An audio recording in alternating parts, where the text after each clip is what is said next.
श्रोता बंधु संक्रमण यही शब्दटी सहित आमे समस्ते बेस परिचित आउ वर्तमान समय तो छोट छुआ को भी जना थाए जे संक्रमण कौन। ताहेले आमर आजिकार अतिथि कुलमणि साहूंकर स्वलिखनी रे किछि कविता लिखिचंदी। सेथि मध्यरु संक्रमण कविताटी कौन आसंतु सुनिबा कुलमणि साहूंकर मुक्त।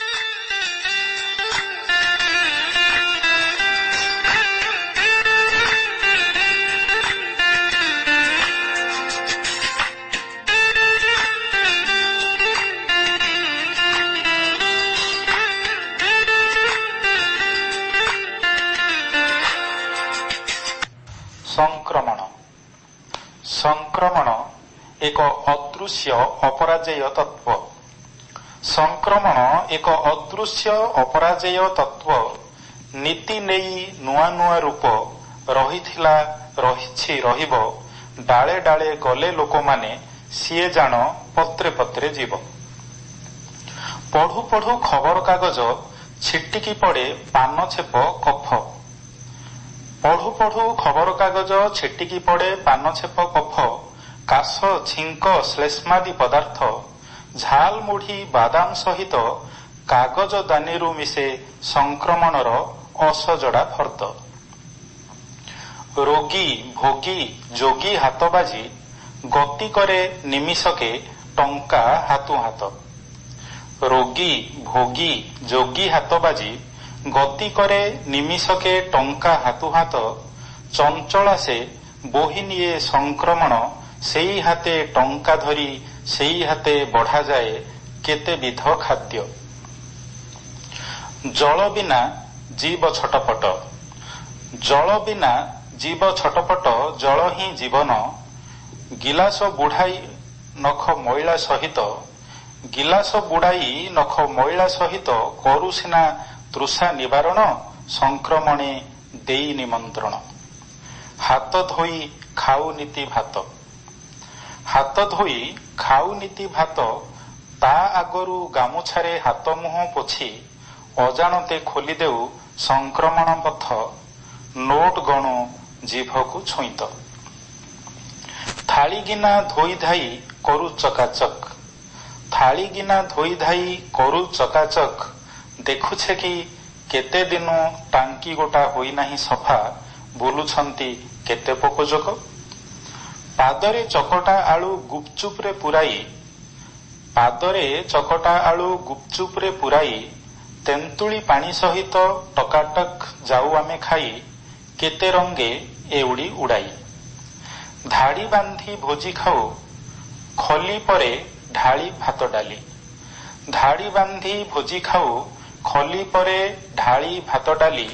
जेउठी सुखुछि खली गदा गदा कुकुर मैला खाली पादे हेब नाही चाली बाढ़ीबा लोक मुहरु झाल लाल पड़ई निगिड़ी। नड़िया भांगिला बेले फाळ जाए गड़ी नड़िया भांगिला बेले फाळ जाए गड़ी।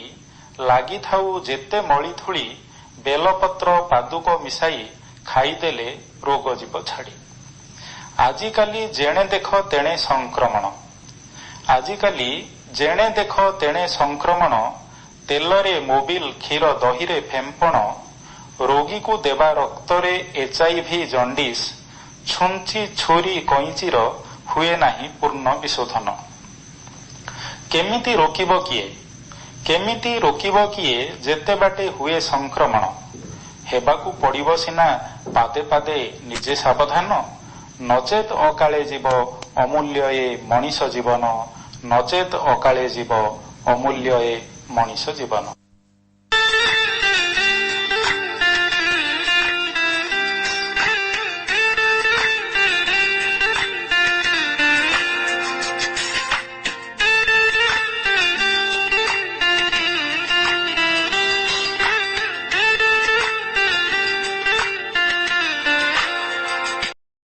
निवासी कुलमणि साहू को आमे फोन जोगे जोगाजोग करिथिलु आउ से तांकर एक सुंदर प्रबंधटी को आम श्रोता बंधु निकटरे उपस्थापन करुछंती। ताहले आसंतु सुनिबा ସେ ତାଙ୍କରି ପ୍ରବନ୍ଧ ନାରୀ ଏକିଆ ନହିବ ଗୁରୁ, ନାରୀ ଏକିଆ ନହିବ ଗୁରୁ। ତାହେଲେ ଆସନ୍ତୁ ଶୁଣିବା ସେ କ'ଣ ସବୁ ଲେଖିଛନ୍ତି।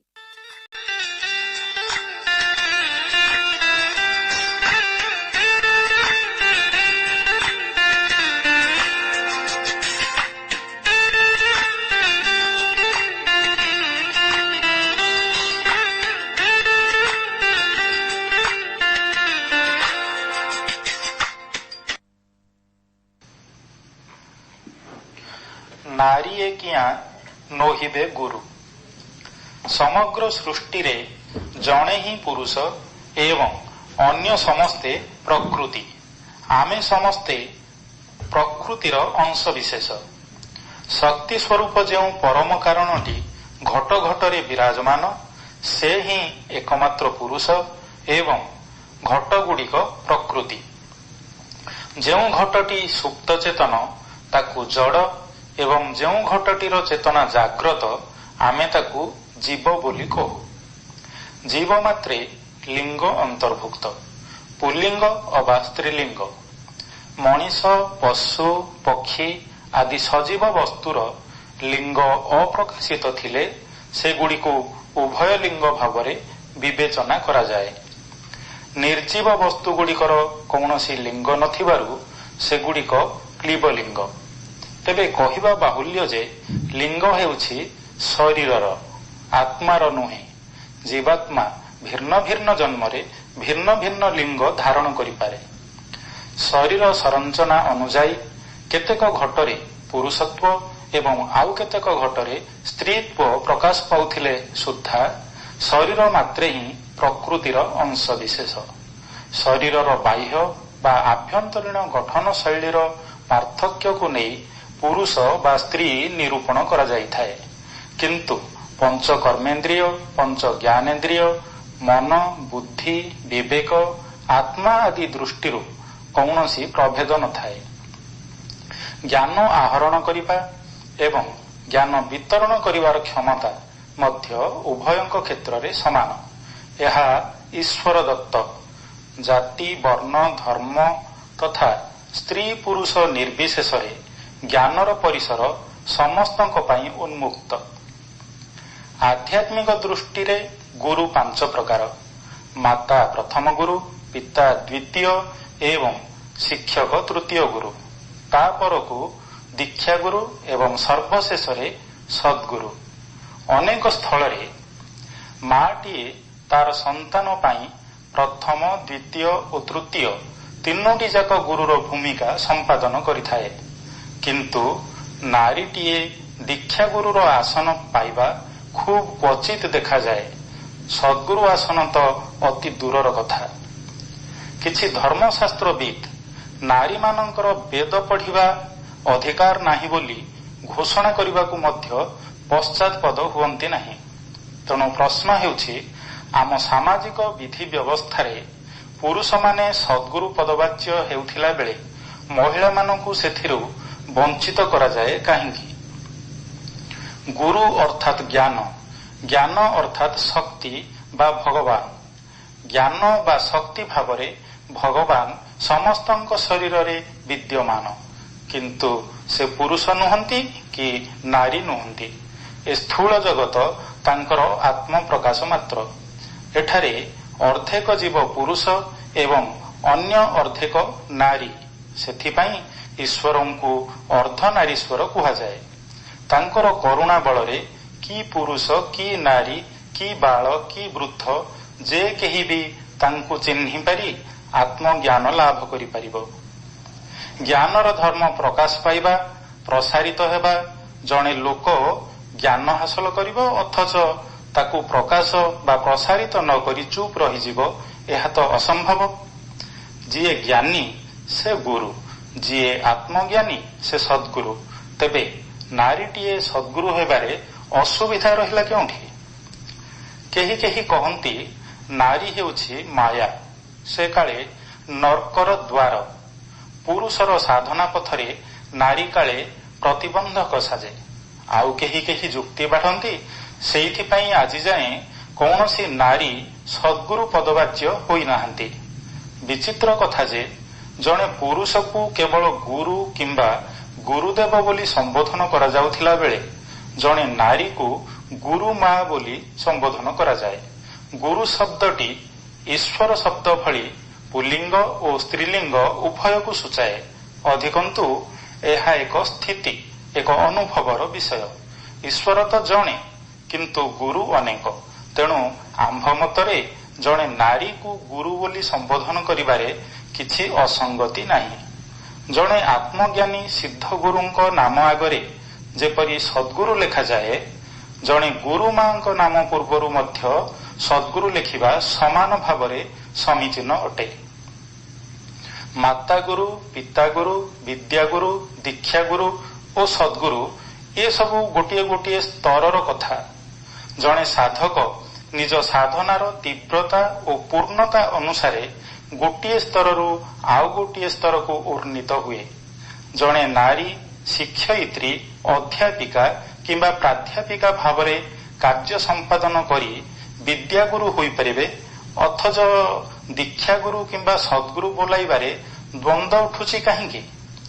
जणे नारी कौनसी सद्गुरुंकर मां, भौणी किंबा झियो होई परिबे, स्त्री मध्य होई परिबे, अथच निजे सद्गुरु होई परिबे नाही, एपरी धारणा अजौक्तिक नुहे कि? मनीष अमर और मुक्त पुरुष। कौनसी सीमा कौनसी बंधन ताकू बांधी रखि परिबो नाही। शिष्य हुंतु बा शिष्या, जिए सत्य ज्ञान आहरण करी साधनारे सिद्धि लाभ करि पारे से सद्गुरु पदवाच्य हुए। जे सत्यर शरण जाए से शिष्य बा शिष्या, जिए सत्य सहित साक्षात्कार कराई पारंती से हेले सद्गुरु। तेणिकी से पुरुष हुंतु कि नारी, सेथिरे किछि भेदाभेद न थाए। जा देवी सर्वभूतेषु ज्ञान रूपेण संस्थिता, नमस्तस्यै नमस्तस्यै नमस्तस्यै नमो नमः।